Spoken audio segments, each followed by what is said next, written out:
Welcome to Transformative Principal, where I help you stop putting out fires and start leading. I am your host, Jethro Jones. You can follow me on Twitter at Jethro Jones.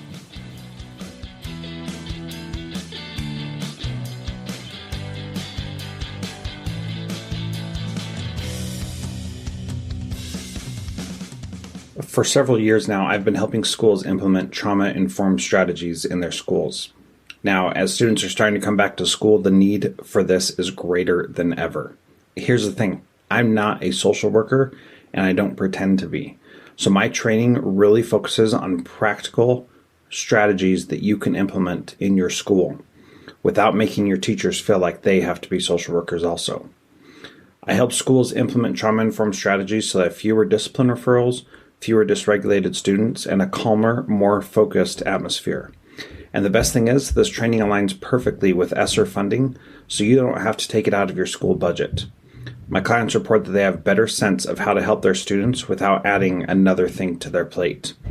Go to jethrojones.com/trauma to read more about it, and let's schedule a chat. That's jethrojones.com/trauma.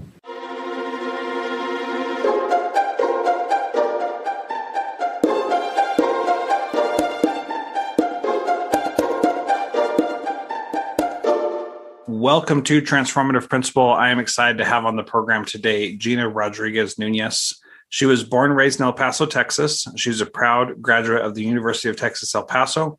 She received her Bachelor's of Interdisciplinary Studies, Bachelor's of Liberal Arts, and Master's of Education from there as well. She was an assistant principal for 7 years and was named as the principal of Tippin Elementary in 2009 and has served in this community for 12 years now. She was raised by two hardworking parents who immigrated to the U.S. after they were married. Her mother was a stay-at-home mom, and her father worked at a bread-making factory. Did I say that right? Bread? Okay. Yeah. Okay. And when she entered school, she only spoke Spanish, so she is a product of the bilingual program in El Paso Independent School District. She was a bilingual teacher and is now a supporter of the dual language program in El Paso. She is married with 3 amazing children, and while she's not being a principal, she loves spending time with her children, traveling, and reading. And you were referred to me by Brittany Schroeder, who is a good friend of mine and of yours, and just someone who I really admire. So I appreciate her recommending you. And that's one of my favorite ways to have people on the podcast is when they are referred by someone else, because she saw all the great things you were doing. And today we're going to, first, welcome. I should say that first, Gina. Welcome. Thank you. Appreciate you having me on. Happy to have you here. We're going to talk about some pretty sensitive stuff today, and we're going to try to do it respectfully. But we also think it's important for people to know that if you're a principal in a school, you're going to deal with some things that they don't talk about in your preparation programs. And that's one of the good things about doing this podcast is I can talk to people about the real issues that they're facing. And so being in El Paso, you're right on the border, and we're not going to talk a lot about the situation at the border currently, though that is an overtone as well that exists. There was a Walmart shooting in El Paso a few years ago that while you were the principal, and also you've had a parent pass away on school grounds. And those who have listened to the interview with Brittany Schroeder know that her son passed away also while he was a student at a school. And we talked about how to manage that. And so this is going to be probably a heavy conversation, but I think it's important to talk about because you've, according to Brittany, been able to handle the challenges that you faced in a really powerful way that has kept the community together and kept them feeling supported through these tragedies. So, dealing with all this kind of tragedy, what are the things that you take away as the leader of a school of your role in dealing with these kinds of tragedies? Well, thank you for having me on. And with mentioning Brittany, I think, that situation with Brittany's son was one of my students. And I've always, shared this with Brittany in the past is that, when her son was at my school, I used to tell him, you better remember me because you're going to be the president of the United States someday. Because that's how that he was so charismatic. And I just adored her son. And her situation actually taught me a lot as an administrator in that when he passed away, he was no longer at my school. I did have his sister still at my school. His brother had gone to middle school. And so he was currently a high schooler and at school with my daughter, actually. But when dealing with that situation, it still touched my heart and it still touched my community as well, because it affected a lot of my parents still. And I think in going through that situation with the Schroeder family, it was simply just being present for them. And how do you need me? And learning to respect the boundaries and learning to listening and hearing them. How much do they want you to be involved? How much do they not want you to be involved? And just putting myself out there to the family and saying, what can I do for you? What can my school do for you? What do you want us to do? I think that's super important. And I think that when I was a fresh new principal and barely starting in the realms of principal life, you shy away from situations like that. And you don't know, like, how much should I step in? How much should I not? And I think going back, and there was probably situations in my early years on as principal that I could have handled a lot better. But I know that with the Schroeder family, I've learned a lot, in that it was so important to let them know that the community was there for them and would comfort them when they needed comforting, would support them when they needed support. If they needed a room to use to meet with somebody else, whatever it was, if they needed information to go out to community, we were here to support them. And that's always really important, I think, because I think, the word gets out and people know, okay, this you're building a community, even, it doesn't happen just in good times. It happens also in tragic and sad times. And I think that was really important. And I think just along the way in these situations, what I've learned is that foremost, you just have to listen to what people are saying. And then at the end of the day, you have to listen to your own heart and your own feelings, because you show up in the morning and you're there for your staff and your students and your parents, and you're comforting them as a principal. And you're not only the emotional support, but you're also the managerial component of getting things done, schedules out, or food trains, or whatever, food meal trains, or things like that. But you're also going through that scenario. And so I think that at first, going through some of these tragedies at our school, I did not do that. And I just repressed a lot of the feelings until they finally end up coming out, right? Eventually they do. Yeah, they sure do. So one of the things that I want to talk about, you mentioned being there for the family and providing support to them. One of the things I've heard many principals say is, I don't want to intrude and I don't want to impose. I'm just the principal. What's your advice to people who are feeling that? I think it's so important to simply pick up the phone and call and put yourself out there and say, this is Ms. Rodriguez-Nunez, principal at Tippin. I am so sorry for what your family's going through at this time. I am here for you. Please know that whatever you need us to do or however we can support you, we are here for you. If they return the call, great. Then by all means, move forward. But if they don't, then that's okay. At least you tried and you put your foot out there. And I have had situations like that where, you did mention where we did have a passing in our family. And I did reach out to a specific family member who I just wanted to let them know, I'm here for you all. Did not answer my phone call, did not return my phone call. And that's okay. But at least I know that I tried, and I extended that olive branch, knowing that we're not mad. We're not upset. We're not here to judge. That's not my place, but we're here to support your children. We're here to support you as a family and whatever we can do. And so I think but I do agree that your initial reaction as a principal is you don't want to intrude, especially when it's tragedy, because if you put yourself in their shoes, that they're going through their sorrows, and the last person they want to hear from is the principal. Like, who are we, right, to be involved in their sorrow? But I do think, in talking to Brittany, I know that was something that I think she appreciated, knowing that so much of the community did come forward to just tell her, we're here for you, and share the great stuff about their kid or whatever it may be. Yeah. Well, I think that's really important also. So about 5 years ago, my dad passed away, and I got a couple phone calls from people that I wasn't really that close to, but that them reaching out just meant the world to me. And there was nothing they could do. There was nothing we weren't that close in that, I could cry on their shoulder or anything. And, that wasn't what I needed, though. What I needed was to know basically that that person who I lost in my life actually mattered to me, and that they could appreciate that, support me in that if they could. And that meant a lot. So I've made the effort to, when I hear that somebody has passed away, that I call whoever that person is, if I have their phone number, and, leave them a voicemail like that and say, like you said, I'm here for you if you need anything. I get that there's probably not, but I just know that it's hard to lose someone, and I want to reach out and say something. Right. And we had a situation where a parent of a student passed away. And in talking with my counselor, she said, well, I'm just not comfortable calling because, I don't know the family that well. And I know the student, but who am I? I'm just the counselor. And I said, look, it doesn't matter any of that. That this person died. That family needs to hear from you, whether they'll admit it, whether they'll respond to it, whether they'll acknowledge it, doesn't matter. They need to know that somebody out there cares. And so she did. And then it turned out that we could actually do something to help them. And it was really great. And we went and visited with them in their home and talked to them about the challenges they were facing. And it was a really positive experience. And she was really nervous about reaching out, but she did it anyway. And it turned out to be positive.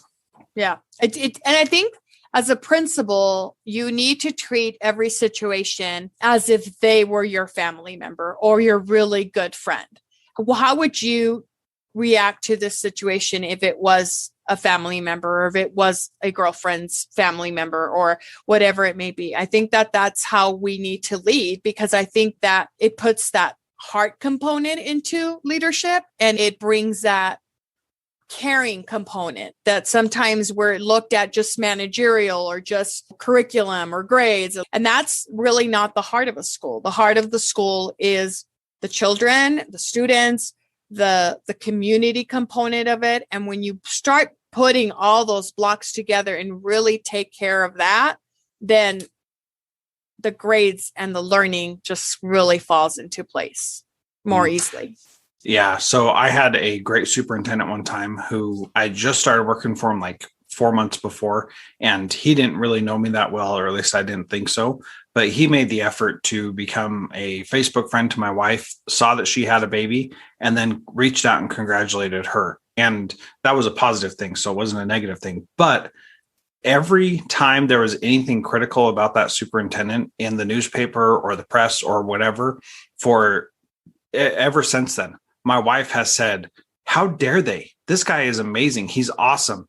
Because I know he cares about me as an individual, as the spouse of an employee. And for him to make that little tiny effort to say, congratulations on your baby, I mean, that was huge. And that won him a fan for the rest of his life. And I mean, he was amazing anyway, but I mean, it was just such a touching thing to do that seemed like it took him half a second and didn't mean anything at all to him, I'm sure. And I'm sure he forgot that he ever did this. Right. But my wife sure hasn't forgotten. And she remembers to this day.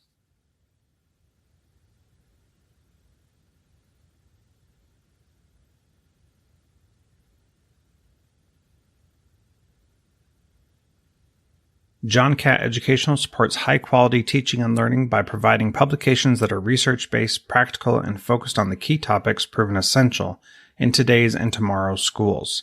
The latest John Catt publications include a book whose bold, transformative ideas amaze and infuriate people around the world, according to one reviewer, a title from global leaders in curriculum planning, practice, and retrieval, one book that says stop talking and start doing with regard to teacher well-being, and much more.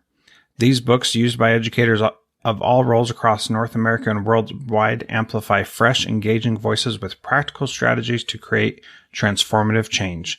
Learn more in our show notes at jethrojones.com/podcast.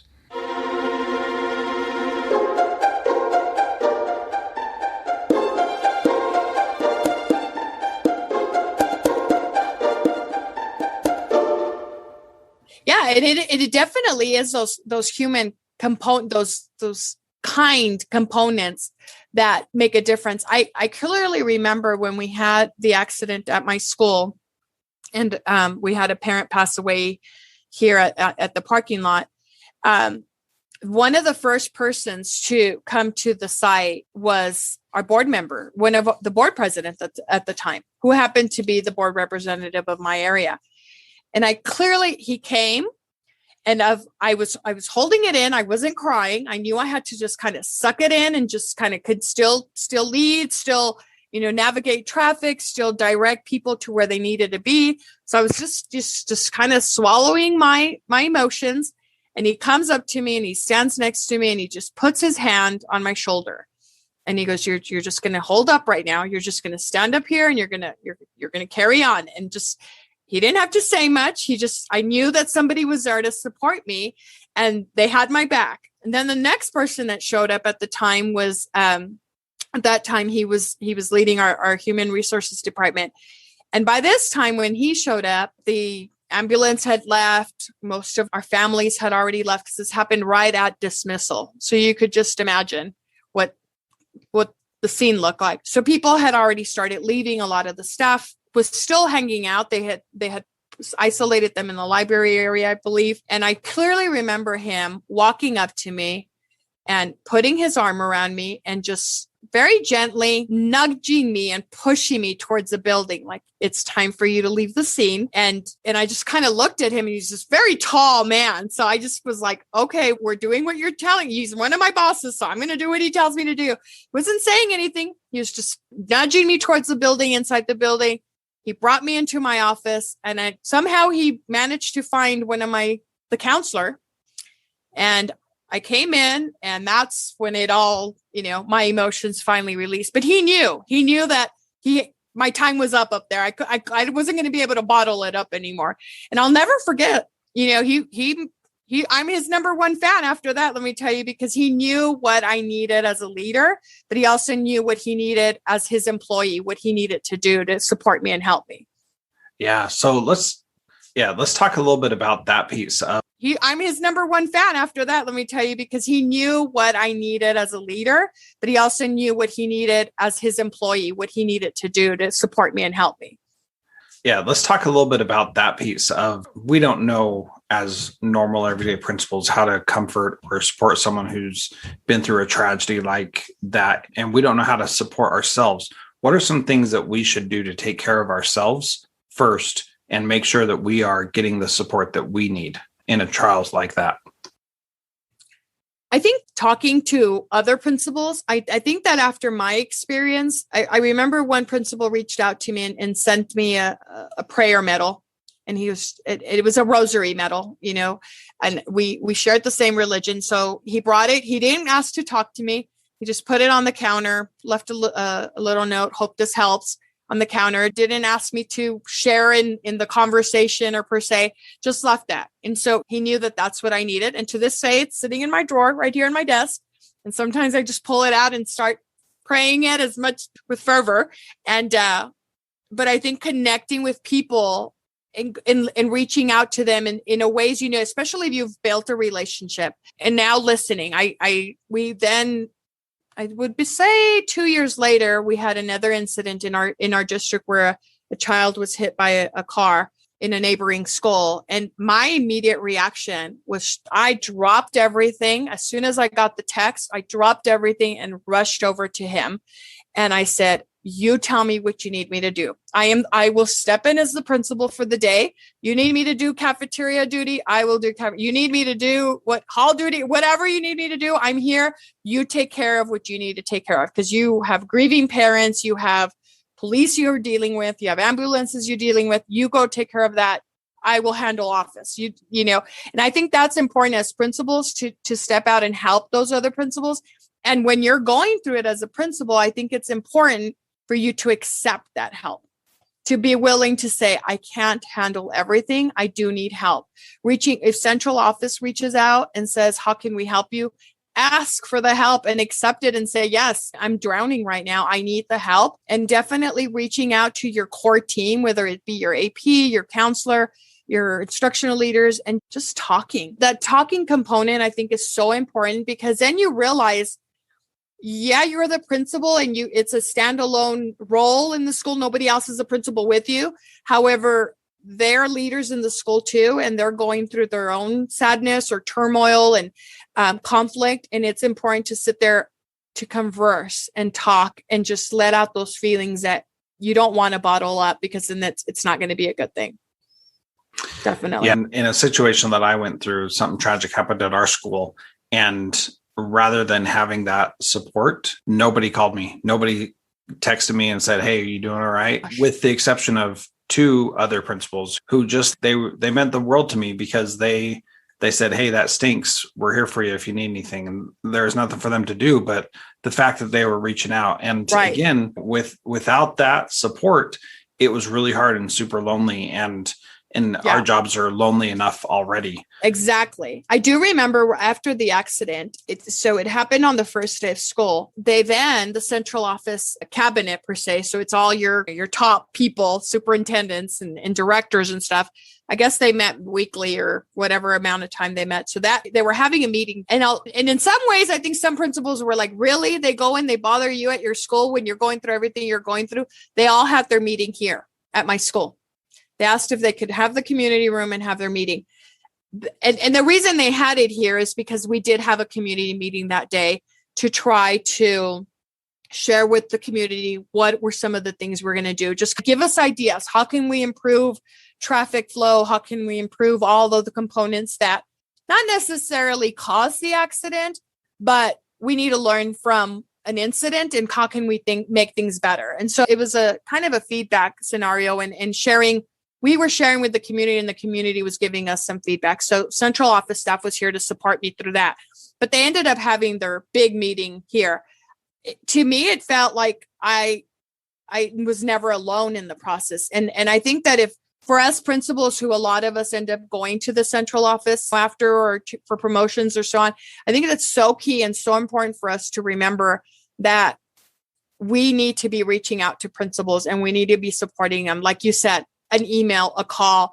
It's so important just to know that you have that support from those people. It meant the world to me. It meant so much. From the simple request of me saying, "Can you please come and draw crosswalk lines?"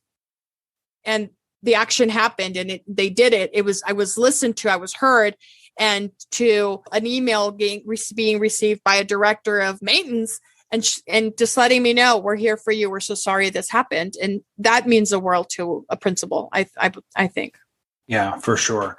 And that's where there are ways to get things done. And a tragedy has a way of sparking people into action, especially if it's something related to that. But when we see people that are grieving or going through a challenge like that, we're all more willing to step up and make things happen. And I remember in my situation, one of the things that I experienced was having to beg the superintendent or assistant superintendent to come out to my school, and that they were just going to let me write it out and thought that whatever else they were dealing with was more important. And sure, to them, it may have been, but to me, it didn't feel that way. And I felt very hurt when they wouldn't come. And then I said, "Look, I really need somebody else here. I need somebody to put their hand on my shoulder. I need somebody to put their arm around me and say, 'You're not alone.'" And that feeling of loneliness was incredibly challenging to deal with. I think this is instructive for people to understand. The last question I'd like to ask you is, what is one thing that a principal can do this week to be a transformative principal like you? Good question. I think most principals right now are probably ending school years. They're probably having some of those difficult conversations with parents about promotion or retention and things like that. And they're probably having difficult conversations with teachers about movements, right? This is when we start moving teachers because of cuts or ads or whatever it may be. And I think the one thing you can do as a principal this week, as we start ending the school year, is to stop and listen and to be present in the moment. Because like I shared with you before we started this podcast, my list of meetings that I'm having with these parents. Plus, there's a mountain of other paperwork that needs to be done, right? We have to finalize evaluations and budgets and CIPs and all that stuff. But all those components can wait, because parents need to be heard right now. They need to listen. They need to feel like their child is the most important kid in my school right now. And so when I'm having those conversations with them about what's going to happen with their child for next year. I need to stop and I need to listen. So I think as a principal, to remember as we're ending the school year that those kiddos are our number one clients. They're the reason we walk into these buildings every day. And to their parent, they're the center of their universe. And we need to make sure that they feel that we're taking care of their center of the universe and that we're going to continue to do everything in our power to help them out. And the teachers as well, in that it's going to be okay. I had a teacher email me this morning in the midst of all my meetings. I had about 6 meetings that I'm going through, and I'm having to reschedule some stuff too, because parents council, so on and so forth. And this one teacher emails me and asks me, so do you know where my classroom is going to be next year? Because I want to start packing up. And in my thing, I'm thinking, this is the last thing I have to worry about right now. But for her, it's very important. I emailed her back and said, I promise you, I have not got into that today, but I promise you, I will look at classroom set assignments by the end of the week. Just give me a couple of more days, because for her, that is important. And I think that as a principal, we need to take a moment and realize that the requests that are being made of us right now, the questions we're being asked, for those people, it is really important. And we have to recognize that at all times. Yeah, man, really fantastic information. Definitely something for everybody to pay attention to. Helping people feel like they matter is one of the greatest things that we can do. So I appreciate that. Great having you on the program. Thank you so much for being here, Gina. Thank you so much. I appreciate it, Jeff. Thank you for inviting me.